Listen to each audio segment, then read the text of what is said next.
जय श्री कृष्ण। आज हम श्री कृष्ण के जन्म की कथा सुनाएंगे और मान्यता है जो भी इस कथा को सुनते हैं उनका जीवन फलदायी होता है। अगर आप भी श्री कृष्ण के सच्चे भक्त हैं, तो इस वीडियो को लाइक और चैनल को सब्सक्राइब जरूर कर लें। भाद्रपद कृष्ण पक्ष की अष्टमी को रात के 12 बजे मथुरा के राजा कंस की जेल में वासुदेव जी की पत्नी देवी देवकी के गर्भ से 16 कलाओं से युक्त भगवान श्री कृष्ण का जन्म हुआ था। इस तिथि को रोहिणी नक्षत्र का विशेष महात्म्य है। इस दिन देश के समस्त मंदिरों का श्रृंगार किया जाता है। कृष्ण अवतार के उपलक्ष्य में झांकियां सजाई जाती है।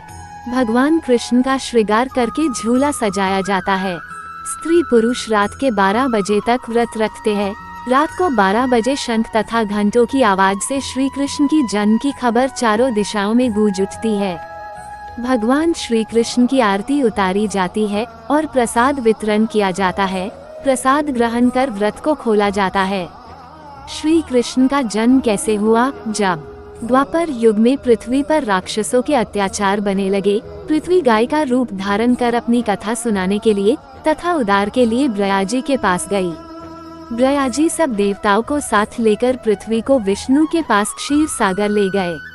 उस समय भगवान विष्णु अनंत शैया पर शयन कर रहे थे। स्तुति करने पर भगवान की निद्रा भंग हो गई। भगवान ने ब्रया एवं सब देवताओं को देखकर उनके आने का कारण पूछा, तो पृथ्वी बोली, भगवान मैं पाप के बोझ से दबी जा रही हूँ, मेरा उद्धार कीजिए। ये सुनकर विष्णु बोले, मैं ब्रज मंडल में वासुदेव की पत्नी देवकी गर्भ से जन्म लूंगा। तुम सब देवतागण ब्रज भूमि में जाकर यादव वंश में अपना शरीर धारण कर लो। इतना कहकर अंतर ध्यान हो गए। इसके पश्चात देवता ब्रज मंडल में आकर यदुकुल में नंद यशोदा तथा गोप गोपियों के रूप में पैदा हुए। द्वापर युग के अंत में मथुरा में उग्रसेन राजा राज्य करता था। उग्रसेन के पुत्र का नाम कंस था। कंस ने उग्रसेन को बलपूर्वक सिंहासन से उतारकर जेल में डाल दिया और स्वयं राजा बन गया। कंस की बहन देवकी का विवाह यादव कुल में वासुदेव के साथ निश्चित हो गया। जब कंस देवकी को विदा करने के लिए रथ के साथ जा रहा था, तो आकाशवाणी हुई कि हे कंस, जिस देवकी को तू बड़े प्रेम से विदा करने कर रहा है, उसका 8वां पुत्र तेरा संहार करेगा। आकाशवाणी की बात सुनकर कंस क्रोध से भरकर देवकी को मारने को तैयार हो गया। उसने सोचा, न देवकी होगी न उसका पुत्र होगा।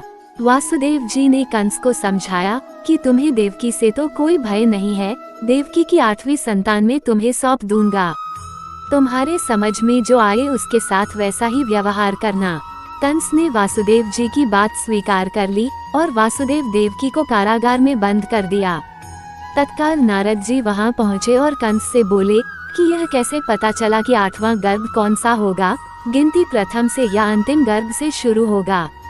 कंस ने नारद जी के परामर्श पर देवकी के गर्भ से उत्पन्न होने वाले समस्त बालकों को मारने का निश्चय कर लिया।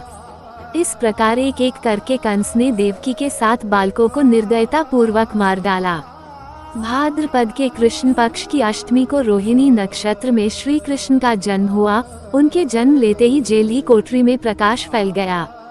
वासुदेव देवकी के सामने शंख, चक्र, गदा एवं पद्मधारी चतुर्भुज भगवान ने अपना रूप प्रकट कर कहा, अब मैं बालक का रूप धारण करता हूँ। तुम मुझे तत्काल गोकुल में नंद के यहाँ पहुँचा दो और उनकी अभी अभी जन्मी कन्या को लाकर कंस को सौंप दो। तत्काल वासुदेव जी की हथकड़ियाँ खुल गई। दरवाजे अपने आप खुल गए। पहरेदार सो गए। वासुदेव कृष्ण को सूप में रखकर गोकुल को चल दिए। रास्ते में यमुना श्री कृष्ण के चरणों को स्पर्श करने के लिए बने लगी। भगवान ने अपने पैर लटका दिए। चरण छूने के बाद यमुना घट गई। वासुदेव यमुना पार कर गोकुल में नंद के यहाँ गए। बालक कृष्ण को यशोदा जी की बगल में सुलाकर कन्या को लेकर वापस कंस के कारागार में आ गए। जेल के दरवाजे पूर्ववत बंद हो गए। वासुदेव जी के हाथों में हथकड़ियाँ पड़ गई। पहरेदार जाग गए। कन्या के रोने पर कंस को खबर दी गई। कंस ने कारागार में जाकर कन्या को लेकर पत्थर पर पटक कर मारना चाहा, परंतु वह कंस के हाथों से छूटकर आकाश में उड़ गई और देवी का रूप धारण का बोली, हे कंस, मुझे मारने से क्या लाभ? तेरा शत्रु तो गोकुल में पहुंच चुका है। ये दृश्य देखकर कंस हतप्रभ और व्याकुल हो गया। कंस ने श्री कृष्ण को मारने के लिए अनेक दैत्य भेजे। श्री कृष्ण ने अपनी अलौकिक माया से सारे दैत्यों को मार डाला। बड़े होने पर कंस को मारकर उग्रसेन को राजगद्दी पर बैठाया। श्री कृष्ण की पुण्य तिथि को तभी से सारे देश में बड़े हर्षोल्लास से मनाया जाता है।